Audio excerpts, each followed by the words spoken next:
शिव पुराण का संबंध भगवान शिव और उनके अवतारों से है। इसमें शिव भक्ति, शिव महिमा और शिवजी के संपूर्ण जीवन चरित्र पर प्रकाश डाला गया है। साथ ही इसमें ज्ञान, मोक्ष, व्रत, तप, जप आदि के फल की महिमा का वर्णन भी मिलता है। हालांकि शिव पुराण में हजारों ज्ञान और भक्ति की बातें हैं, लेकिन हमने मात्र 10 को ही अपनी भाषा में लिखा है। एक, धन संग्रह।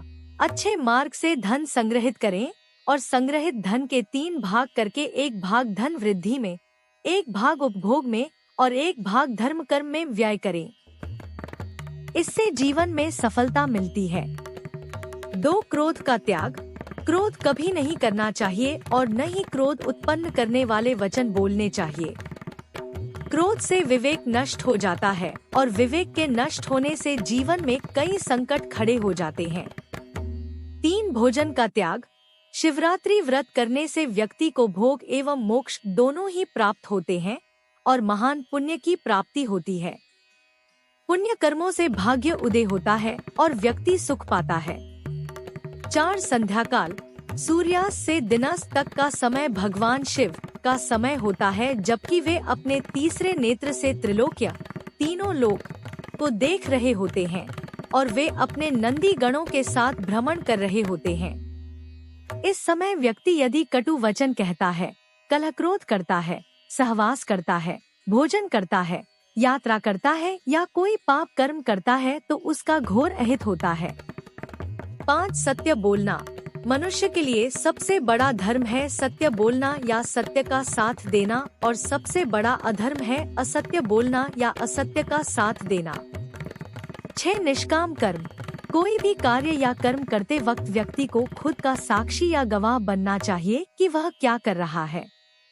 अच्छा या बुरा सभी के लिए वही खुद जिम्मेदार होता है। उसे यह कभी भी नहीं सोचना चाहिए कि उसके कामों को कोई नहीं देख रहा है। यदि वह मन में ऐसे भाव रखेगा तो कभी भी पाप कर्म नहीं कर पाएगा। मनुष्य को मन, वचन और कर्म से पाप नहीं करना चाहिए। 7, अनावश्यक इच्छाओं का त्याग। मनुष्य की इच्छाओं से बड़ा कोई दुख नहीं होता। मनुष्य इच्छाओं के जाल में फंस जाता है तो अपना जीवन नष्ट कर लेता है। अतः अनावश्यक इच्छाओं को त्याग देने से ही महासुख की प्राप्ति होती है। 8, मोह का त्याग। संसार में प्रत्येक मनुष्य को किसी न किसी वस्तु, व्यक्ति या परिस्थिति से आसक्ति या मोह हो सकती है। यह आसक्ति या लगाव ही हमारे दुख और असफलता का कारण होता है। निर्मोही रहकर निष्काम कर्म करने से आनंद और सफलता की प्राप्ति होती है। 9, सकारात्मक कल्पना। भगवान शिव कहते हैं कि कल्पना ज्ञान से महत्वपूर्ण है। हम जैसी कल्पना और विचार करते हैं वैसे ही हो जाते हैं। सपना भी कल्पना है।